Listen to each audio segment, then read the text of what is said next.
Warning: this podcast episode is known to cause nightmares. No children should listen to this, and adults should use caution. This is episode 9, called The Ritual One. The young woman stared at him. Her eyes begged for her life. His trembling hands touched her leather collar button, and he watched in horror as he heard the snap of her neck as her lifeless body fell forward. The woman next to her was so scared, a yellow stream of hot urine ran down her leg, and steam rose as it hit the cold, hard ground. She began shaking violently, as if he touched the sensitive parts of her skin with a cow prodding rod. He reached for her collar. She gasped a breath of relief, briefly a smile with her eyes. He had delivered her from death. Only as she moved her head, a spike shot through and severed her neck, which fell to her side. The third woman just stared at the other two women corpses hanging on hooks. She couldn't speak. It was like her heart stopped. The rising tide of bile from her stomach set her throat on fire. He reached and turned the button, and her collar released, only to have a razor wire hidden underneath her throat slice through as blood spurted into the air, as her head fell to the ground, with her eyes screaming until he heard a sickening thud. He then watched it roll over to the other woman's feet, and the head looked up at her as if to say, "It's now your turn to die." He then heard the voice, "You are just like me. You took 3 women's lives. You are just like me. You took 3 women's lives." Those words kept repeating without mercy, those pleading women's eyes begging him for their lives, the bloody heads calling out, "You let us die." Jack sat straight up in bed, screaming like a corpse a morgue attendant put in a coffin that was actually alive. "I'm not like you, you SOB. I'm not like you." He was covered with hot, drenching sweat. His vocal cords ached for how hard and long he screamed. It took him what seemed like forever to orient himself and realize what had happened. It was just another nightmare. But that knowledge did nothing for the bone-chilling feeling that swept through his body. Images then of black spiders dancing in his mind like they were trying to make their home in his brain didn't help. He shook his head repeatedly just to make sure they didn't become a nest. The phone rang. Its sound cut through the night like a dinner bell tolling for grave walkers, zombies, to come out and feed on human flesh. Jack picked up the phone. It wasn't a howling banshee. It was a familiar voice. Michelle, Jack's ex-wife, a blonde-haired woman with shadowy grayish-blue eyes, was on the other end. She had been wakened just as he had, but not because of a nightmare, but a longing to comfort her ex-husband. Instinctively, she knew he needed her. Jack, in a hoarse voice, could hardly talk, and then he cried out, "Help me." Michelle would have been out of bed with no care if she was dressed or not, just to hold him. But she knew he was afraid he would kill her, so she fought off the urge and clung to the phone. Her voice brought relief to his haunted mind and heart when she said, "Jack, you're not a serial killer like Joe. You had no choice. By killing the 3 women, you saved 45 women that night from dying, not to mention Candy." Jack interrupted her, "But Joe killed hundreds of women, and I couldn't stop him," as his voice trailed off to regret and shame. "You got the SOB," said Michelle. "He won't kill anymore. How many more lives would he have tortured? You got the SOB." Jack, before he hung up, said thanks, and Michelle put the phone down and laid back in her bed, but couldn't fall back to sleep.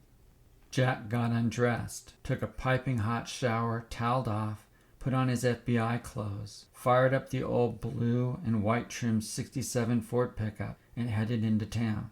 As he pulled up to the gate, the guard checked his ID. It was just protocol. They all knew and respected this legend of an FBI agent. Jack drove to the holding facility of the most violent criminals, met with the guard, and watched the sealed, bulletproof glass door open. And as he walked through the door, it made a coffin closing sound behind him. He knew many in this facility were on death row, but he was the one who felt like dead men walking. He then saw Billy Johansson, new to the force, and he called out, "Hey, Billy, go home to that lovely wife of yours. I'll take the shift." The officer looked at the clock. He responded, "It's 3:30 a.m., Agent Fillmore." "Go home and give her some early morning lovin'," said Jack, "while you can." Bill thanked him, and as he was walking away, he said to himself, "Well, you never know what reaction you might get from her. If I wake her, she might be in the mood." And he smiled. "But she might also slap the crap out of me for getting her up early." He got in his car and resolved the debate in his head by saying, "I can always duck if she swings." Jack sat in the chair and stared at a man in his middle 60s, lying there with all the tubes and wires, like Dr. Frankenstein's monster. Although Joe didn't look very terrifying, as his fragile body hung on the bed frame and was so helpless nurses had to turn him over so he wouldn't get bed sores, he still had tortured, killed, and made money from the deaths of all those young women. Still, it was hard to believe that those wrinkled, frail-looking hands held a knife to bleed them out to die. That those old worn eyes, now closed, watched like a master craftsman as if sculpting using terror mixed with blood as his clay. That a man on death's door had no way to care for the basics of living, like pissing in a pot, had a heart so cold he tossed away women's bodies like they were dog crap he had scooped up from his yard and dumped into the trash. Jack had so many questions, but Joe was right about one thing. Now that his blood game of chess was over, he lost his identity hunting for this killer. It had consumed his life. Joe may have killed them, but it was their blood on Jack's hands. Tom Sheriff, the senior police officer in Palmer, walked up to Jack. "I figured you'd be here. Don't you ever sleep?" Jack didn't respond. Tom gestured. "I'm going to make a fresh pot of coffee." That got Jack's attention. "You know how I like it," as Jack tried to fake a smile. Tom laughed. "Stronger than anyone I've ever met." "Here's your coffee." The spoon sat straight up in the cup. It was that thick. Jack shared.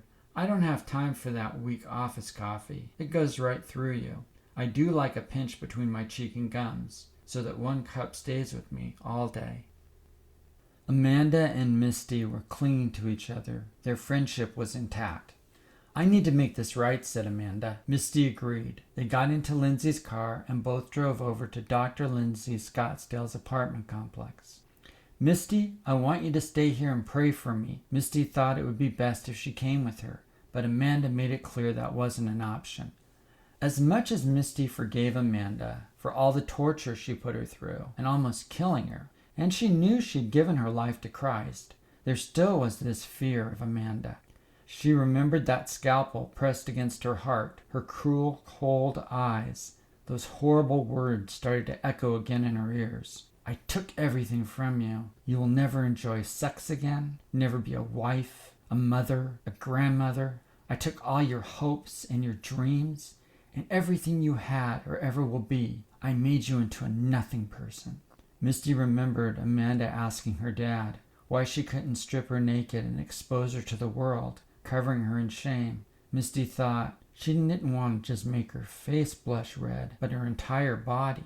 Misty couldn't keep her thoughts from racing. Amanda's voice continued in her head. "Dad, do I get to throw her body in the ditch when she's dead like she's a piece of garbage? It would be like I'm a wolf. I'm pissing on the ground with marking her with my territory." In her mind, Misty felt the scalpel go into her heart, but it wasn't blood, but heavy beads of sweat that covered her body. Amanda said again, "Stay in the car," and Misty felt like a terrified puppy, nodding that she would stay. Amanda was already dressed in Lindsay's clothing. She put on the mask and once again looked like Dr. Scottsdale. Amanda used the key to open the door and stepped over into the apartment.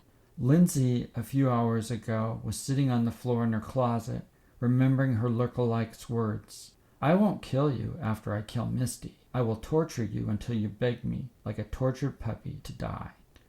Lindsay knew she had little time, so she decided to risk being electrocuted. She got on the metal railway using the pulleys and the lookalikes had built for her so that she could go on the tracks to the bathroom, to the kitchen for food, and even to sleep in her bed. She was warned that if she tried to jump the tracks at the end of them, she would be shocked unconscious, and then her lookalike would drag her into the closet, secure her on the hook, and take down her means to access the bathroom and food. She remembers being told she would have to sit in her own squalor, starve, and would eventually have to eat her crap to survive. Lindsay started at the top of the track, hoping she'd gain enough speed to jump off the end of the track and avoid being shot. She held her breath, closed her eyes, and braced for the end, when something grabbed her and jerked her back. She looked down and saw it was a hand, and she looked up in horror and saw her look-alike staring at her. I told you not to try and escape, said the look-alike, but you didn't listen. I just saved you from being unable to have children. The look-alike explained the electrical current would have shot between your legs and burned away any possibility of reproduction. Lindsay repeated in her mind in disbelief. Losing the ability to have children? You're horrible, said Lindsay, as the caller would only allow her to talk at the level of a whisper. Lindsay couldn't stop talking now. She was hysterical. You now killed Misty, and you're going to torture me, aren't you? And watch me slowly bleed out and die, cried Lindsay. You're going to take everything from me and make me into one of those nothing people. I'm going to beg you to kill me just like a wounded puppy. Lindsay was beyond frightened. She had not ever felt so close to terror. The look-alike took Lindsay back up the tracks to Lindsay's bedroom closet where she was held captive. Amanda heard her dad's voice. Make her die. Watch her wiggle on the floor with spasms of pain and blood. Let it fill the floor. Savor every moment of her pain and look into her eyes as her body slowly shuts down. And let the last words she hears be, I made you into a nothing person. Amanda stopped listening to her dad, but instead unhooked the collar from Lindsay's neck and sat down next to her on the floor, trying to comfort her. Amanda shared, Misty is still alive. She's in the truck downstairs. I'm not going to torture or kill you. In fact, I'm freeing you. Lindsay didn't believe her and thought it was a form of mental torture. Amanda said, you look thirsty, and the two women walked into the kitchen. Amanda said to Lindsay, I have not killed anyone. Misty has forgiven me, and I couldn't do it. Plus, she introduced me to Jesus, and I gave my life to him. I'm not going to hurt you. Lindsay thought, now her look-alike was having religious delusions. This is the most dangerous person I've ever met. And while Amanda's back was turned to get water, Lindsay grabbed the butcher knife and thrust it towards her, and it would have plunged into her body, but there was that sound. A sound that kept her arm from moving forward. She just hung in the air and couldn't move. Amanda heard the voice of her dad.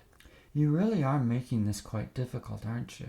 First, you didn't torture and kill Misty and complete the ritual. You completely walked away from your destiny. You gave your life to Christ, and the darkness has left you. And instead of killing this woman, you spared her life. What am I going to do with you, my daughter?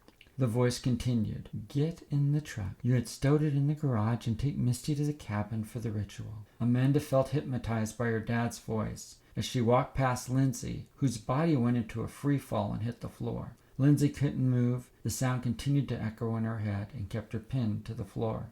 Amanda took the hook and the collar down from the closet, packed up the track system in the large duffel bag she put under Lindsay's bed. She walked out of the apartment, took off her mask, and sat in the car with Misty, who was praying with her eyes closed. Amanda then hit Misty in the head with a piece of wood like a baton, and Misty slumped over the seat. Amanda opened the garage and carried Misty to the truck, shut the door to the garage. She then opened the secret compartment under the truck and laid her in the see-through plastic container and put the lid on it, and returned Misty to the hidden compartment. She then opened the door of the garage and drove out, headed to the cabin.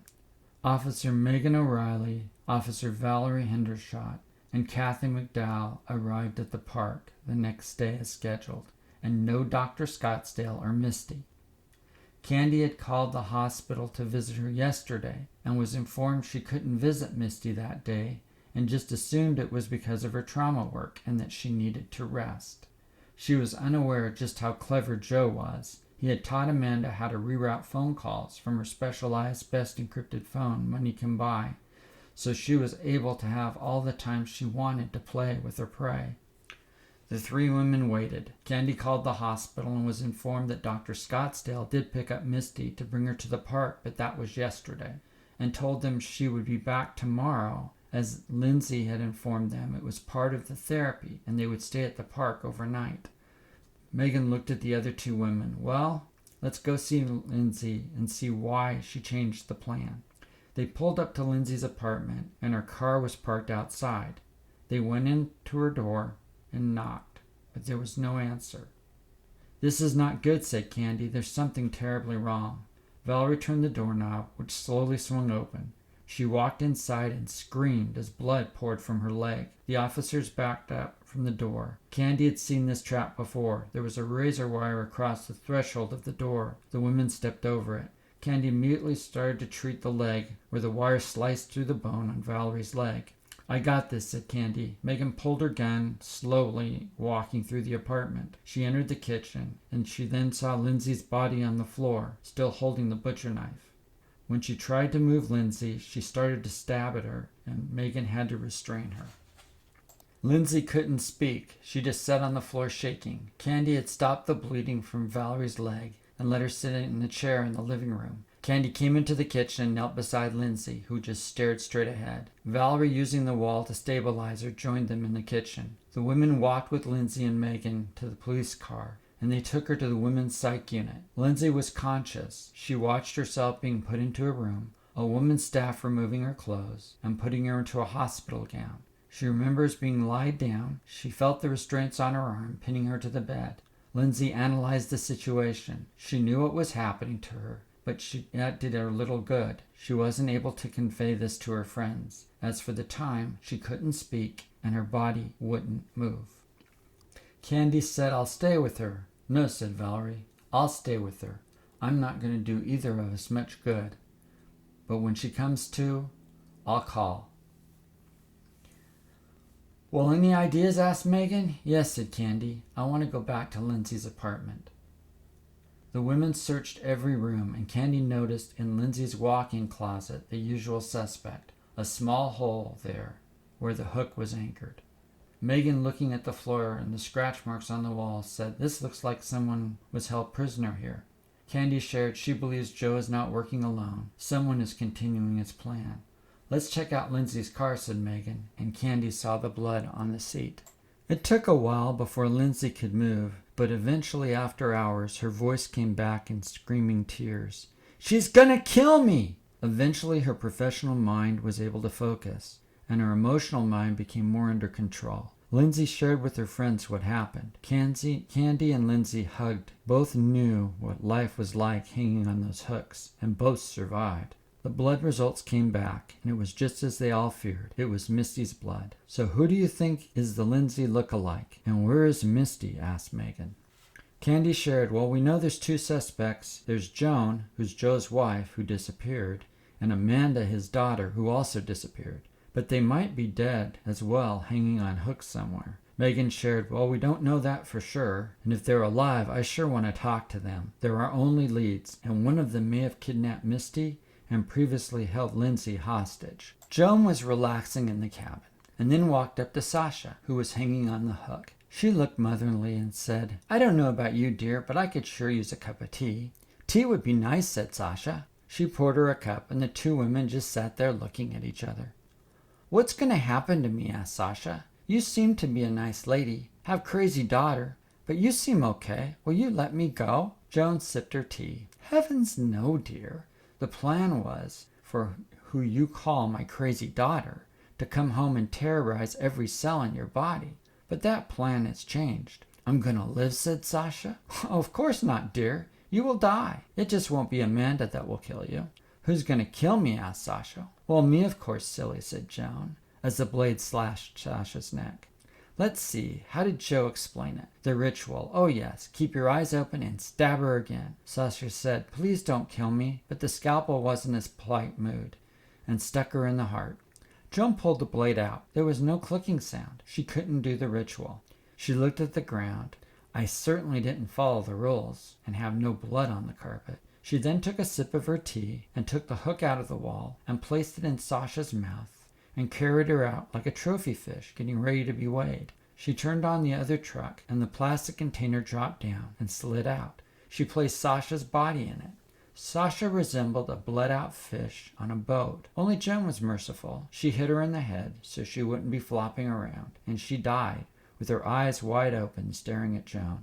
Joan closed the container and went back to the secret compartment in the truck. She filled up the truck with all of Joe's toys. She cleaned up the blood of the floor, washed her hands in the sink, and changed her clothes, as the spray of blood would give away her deed. Joan heard Joe's voice. She'll be arriving soon, be ready. Amanda was in an enjoyable mood, driving to the cabin. She looked at the front door, got Misty's body from the secret location in the truck, and carried her. She opened the door and announced to her mom, "I'm home!"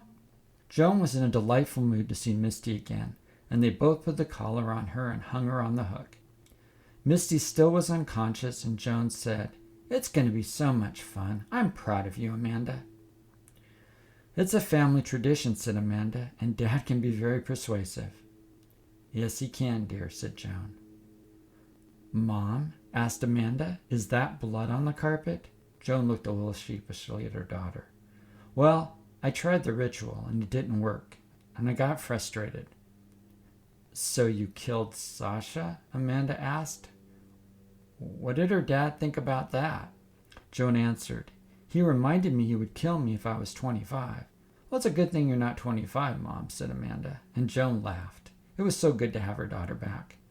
"Would you like some tea?" asked Joan, "while we're waiting for Misty to wake up and you torture and kill her?" "Sure. Got some sandwiches?" asked Amanda. "Your favorite," said Joan. Candy and Megan left Valerie and Lindsay at the hospital and went to the police office. They pored over every piece of evidence in the case. "If this were a big city, we could track them by camera," said Megan. Amanda looked at her wrist. "What time is it?" asked Joan. "It's almost time for my destiny to be fulfilled," said Amanda. And then she clicked the button on her watch. The beeping sound caught Candy's attention. "Someone's giving us a location." They tracked the signal of the GPS to a remote location where there seemed to be many structures. Candy called Agent Fillmore. There was no response. She made another call and said, "No luck, the helicopters are in maintenance and not available." Megan looked at the terrain map. "I don't see any marked roads, and there seem to be some narrow trails, so we'll need the Jeep and to use the trailer and load up the four-wheelers." The women threw their gear in the rig, and then they heard and saw Valerie and Lindsay. Valerie showed the doctors cleared Lindsay if she would stay with her, and neither of them were going to stay in the hospital and let them have all the fun. They all headed out to chase the signal, hoping it would lead them to Misty, and that she would be alive. Joan went into the other room.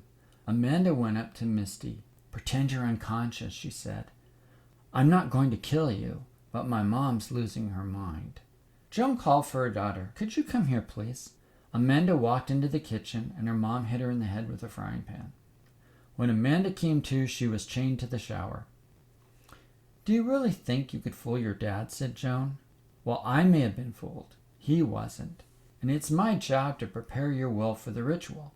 Joan continued, "This is a different type of water torture than you're used to. The pressure is set so it won't crush the life out of your body, but you will wish it did. Your dad wants you so close to death, you will be a breath away from the grave." Amanda looked at her mom. "I'm not going to do the ritual." "Very well, dear," said Joan. "I'm going to go watch TV so I don't have to listen to you scream. I really do have sensitive ears, and that's one of the reasons why I killed Sasha so quickly." A mechanical system conveyor belt pulled Misty by the chain to the front of the shower, and there was enough slack on the chain so when the force of the water hit her, it carried her 15 feet backwards and slammed her body into the shower wall, leaving her blood dripping to the floor. Then the chain would pull her back to the front of the shower and do it all over again.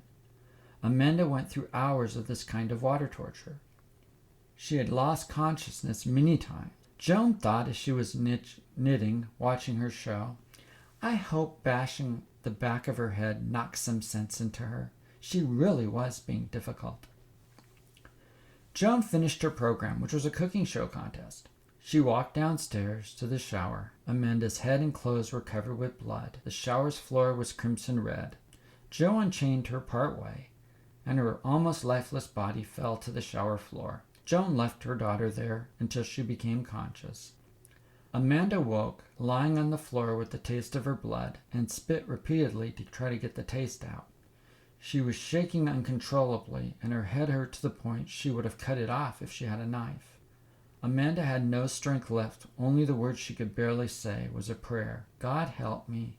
The women reached the trails. Some of it looked sketchy, said Stephanie, as she'd been on four-wheelers before, but nothing like this. Meg acknowledged it would be quite dangerous. However, what choice did they have? They've come this far. They might as well follow their only lead. Megan drove one of the four-wheelers with Stephanie on the back, and Valerie drove with Candy. The ruts on the trail made it difficult to keep the four-wheelers from tipping over, and the sharp drop-offs in the ravines meant both drivers needed to be wide-eyed, as the slightest mistake could be the end of their lives. The women stopped and looked in the distance. There was an outline of cabins, but the cliff of the trail was steep. How the hell are we going to be able to ride up that? Valerie thought. Joan unchained her daughter, grabbed her by the hair, and drug her up the stairs, leaving a trail of blood. She threw her against the wall. She then put her directly in front of Misty, put the scalpel in her hand, moved her hand to Misty's heart, and commanded her, "Finish the bitch, dear." Misty cried, not for herself, but for what Joan did to her friend. Amanda fell to the ground. "I can't do this. You have to kill me." Joan threw up her hands. "Well, I guess I'll have to." Joan put a collar around Amanda and hung her on the hook. Her daughter was about dead anyway, so she would be merciful. She was about to slice her throat and Misty's, just to end their pitiful lives, when she heard the guns click behind her. She turned and smiled. "I didn't know I would be having guests. I would have made you tea. I can make you some now." "Drop the scalpel," commanded Megan, with her gun pointed at Joan's head. Joan looked at the women and said, "You Americans, you're so rude. You don't tell me that you're coming. You barge into my home, walk across my floor without taking your shoes off, brandishing weapons, and not even using a proper greeting. I really would have prepared at least sandwiches if I knew you were coming." "Drop the scalpel and walk towards us with your hands up," commanded Valerie. Then it happened. The sound filled the room, and everyone but Joan fell to the floor. When Candy, Megan, Valerie, Lindsay, and Amanda came to, they all were hanging on hooks, with razor wire wrapped around them like a cocoon, a breath away from touching their skin. Joan was looking at all of them. She said, "Someone's missing," and she dragged out Sasha's body and hung her on a hook. "This is what I do when I like someone," said Joan. "Sasha was polite and had good manners, so I killed her quickly. You women, on the other hand, I don't like you, but my husband has taught me it is much more fun and certainly less strenuous to not kill, but to give the prey the environment to kill themselves. I will need some entertainment for my journey, so I have set up a camera so I can watch and listen to your slow, torturous deaths. You see, eventually your bodies will move, and when you breathe too much, the razor wire will cut right through your lungs. You get to watch each other die. I would offer you tea, but you would die trying to drink it. Maybe in your next life you will have better manners." Joan got into the truck, the one Amanda drove, moved all of the toys over that Joe had taught her how to use, and headed down the unmarked road using the navigation system that Joe had equipped the truck with. so there was no need to be concerned about driving off the ravines. Amanda was so angry at Joan she kicked her shoe off and knocked the camera over. Amanda screamed as the wire cut at the bone of her foot, and blood was now definitely dripping on the carpet. Joan was busy watching the road. She didn't notice the camera was now face down. She did hear Amanda scream, so she turned the volume down. She felt confident that the razor wire would be soon ending their lives. All the women tried their best to remain frozen, but Candy twitched and felt the wire cut at her leg. Why is it always the leg, Candy thought. First Joe saws off one of them, and now my good leg is cut to the bone. Each woman eventually surrendered to the wire, and blood pooled underneath them. Amanda started praying, God, deliver us from my mom. Joan was in a particularly good mood driving down the road, thanking her husband Joe for all his help. Well, now it's time for Plan B. I'm so looking forward to returning to England, where they have high tea. People are more polite. And then I can complete the ritual. Join me next time for Wonderful Counselor, Episode 10, The Ritual 2, as the series begins to wind up to its final conclusion, which will be Episode 11, Heaven or Hell.